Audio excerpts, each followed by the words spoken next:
Today I'm making bookmarks and cards from 12 by 12 paper with no scraps left over. Hey, it's Beth. Welcome.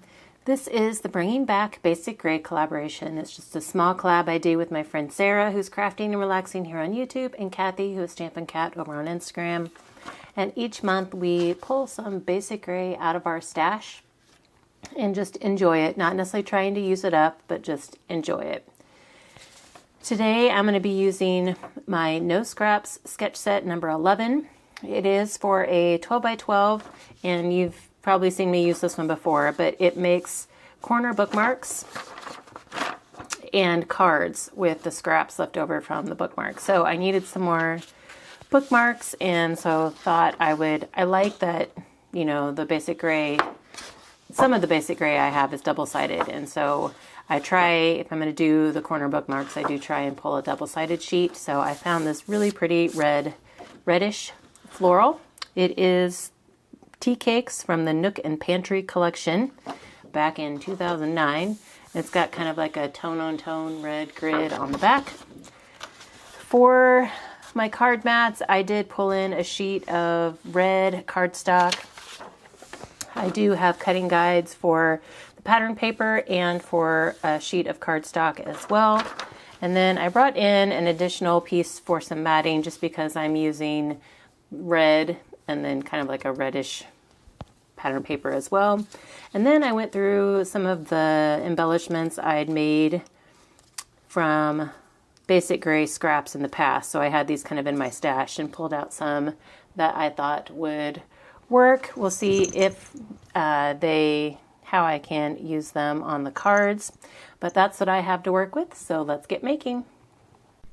I'm going to start by cutting down my pattern paper first, and don't mind the fur ball in the top right corner. Maple just wanted to hang out for a few minutes. And I'm just using the cutting guide to cut my paper into 4-inch squares.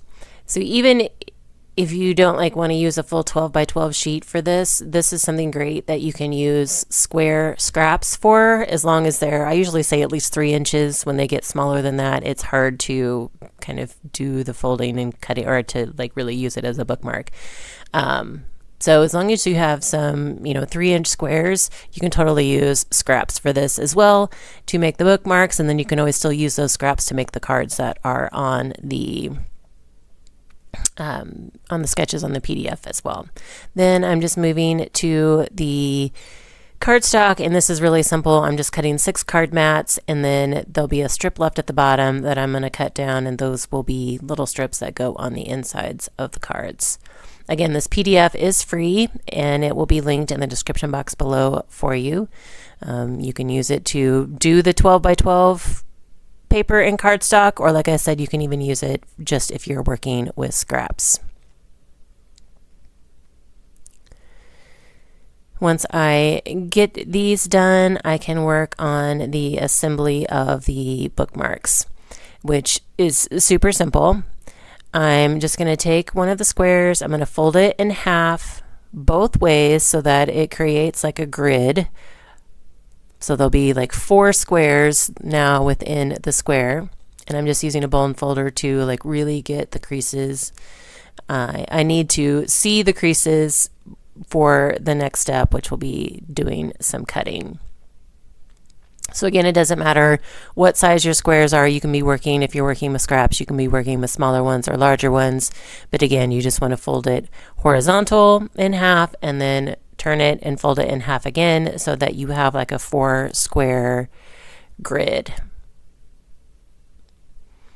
And you don't have to use pattern paper for this. I just prefer to use pattern paper just so that you get a little bit of interest on both the outside and the inside. But really, if you have the bookmark on the corner of a page, you don't see the inside. So just some thoughts and tips on that. And you can use the basic gray is a nice weight. If you're working with thinner paper, just be careful that you're not gonna tear it when you're creasing it, or if using it. It might get a lot of wear and tear going on the page corners. So now we're going to cut out completely one of the squares, and I like to go on the outside edge of the crease line, if that makes sense. And then we're going to go to the opposite square and cut across it diagonally. So you have kind of like a little curved shape now. And then that will fold up nicely. It will kind of have a natural fold for you. You can choose which one you want to go on the outside. And then once you glue it down, you can see that you have a little pocket there on the top corner. And it just slides onto the corner of a page. So again, we're going to cut out one of the squares. And I go outside the fold lines so that it will fold up easier when you're doing the bookmark. And you go again to the opposite square to cut it in half diagonally. And just like that. And these instructions are on the PDF as well. So if you get into it, you can also just follow along on the instructions in the PDF. So we've got 9 bookmarks. And then we're going to work on using the scraps that are left over. Because I cut on the outside of the fold line, I do want to come in and trim those off just so that my square is a little cleaner. And then because I had to cut some off, I'm just trying to even it up as a square. So that's why you may see me cut on more than just those 2 edges. And then because I'm doing kind of a red pattern on red cardstock, I'm bringing in my not quite white cardstock to be mats for these squares. So I'm just cutting them into 2-inch pieces to work with the square scraps that I have. This is not in the cutting guide. This is extra just because of the papers I chose. This is something that you can do. Just note that you will have some scraps left over from the extra matting cardstock. If you put your squares directly onto your card mat, you will have no scraps left from the pattern paper or the cardstock. So I'm going to do 2 of the floral sides showing, and those are going to go kind of in the opposite corners. And then for the center one, I'm going to do it so that it's the tone on tone, like red grid pattern. And then that will be kind of a nice background for my sentiment to lay. And we'll just go ahead and glue these down. Just showing you I'm working on sketch A. I totally forget to show you sketch B. I'll say that now. Sometimes I just get into working and I forget that I, might need to show you guys which part I'm actually working on. But you can layer behind here if you want to keep things level. Mine didn't seem to be that noticeable, so I didn't add any layers behind that center square. So now that my mat is on my card base, I am using a Brass and Bliss stamp set. It's Happy Birthday. And I'm just using one that will fit into a smaller circle. So I'm going to stamp that out, and then I believe I use 1 inch or 1 1/4 inch. And then that fits right there in the center of the circle, and it pops really well on that kind of like tone on tone red background. And then I felt like I needed a little more like light colors, and so I'm going to use some of that scraps from my little square mats to punch some flowers to just go in the top right and bottom left corners, and then that way like the white kind of pulls through the whole card. And it just fills in some of that blank red space. This is totally optional. This is not on the sketch. This is just something extra I'm adding because I felt this particular layout needed it with the papers I chose. So there is my first card for sketch A. I'll do the rest of those off camera. Then moving on to sketch B with the triangles. These were always the pieces that gave me trouble on trying to figure out how to use after I make bookmarks, because I've been making bookmarks for years, but it took me a while to figure out a good way to use up these triangles. So you're basically just kind of creating an arrow pointing. You can have it pointing whichever direction you want. And then I have an old stamp set that has a nice long thinking of you sentiment. I wanted to put like a nice long thin sentiment going kind of across the bottom of my little triangle pieces. And so I'm going to stamp that out, and this is just a scrap of that kind of not quite white cardstock that I was using for my square mats. And then I'll trim that down, and then I'm going to kind of layer that right there across those.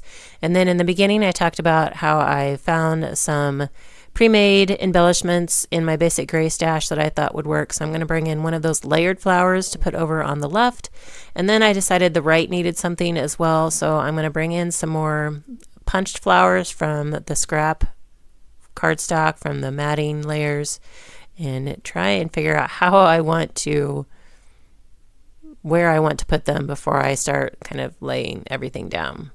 So I feel like I've got a good game plan now. I'm going to go ahead and glue down my triangle pieces and make sure that they do overlap a little bit and that they're as kind of centered as they can be, left, so that with all three triangles there's an even space on the left and right hand side and then on the top and bottom as well. Again, you can mat these if you wanted. You could put a matting layer. I debated putting a matting layer behind like all three triangles together, kind of like just a smaller card mat size, and decided that I think these looked fine once I add like the sentiment. The sentiment wasn't going to pop off if I added the matting layer I had originally planned. So I just put these directly onto the red card mat. Get my sentiment and my embellishments glued down. And my sketches are kind of basic, and that is intended to give you flexibility. You can keep them basic, you can make them as much as you want, add additional embellishments and layers to them. They're just kind of a guide to help you use up the scraps so that you're not going to have any scraps left over. What you add to them beyond that is totally up to you. You are free to do as you choose. Then we have these little strips that left over that I talked about in the beginning, and so I'm just going to add one of those strips onto the inside of each of the 6 cards I made. I made 3 of each of the sketches. You will see that here in the end. And then once I add these in, that means that there are no scraps left over of pattern paper or cardstock. So 2 sheets of 12 by 12 paper completely used. So here are the 3 sketch A, here's the 3 of sketch B, and then the 9 bookmarks. Again, this will be linked, the free PDF will be in the description box below for you, as well as links to Sarah and Kathy. I thank you guys so much for your time today and hope you all have a very crafty day.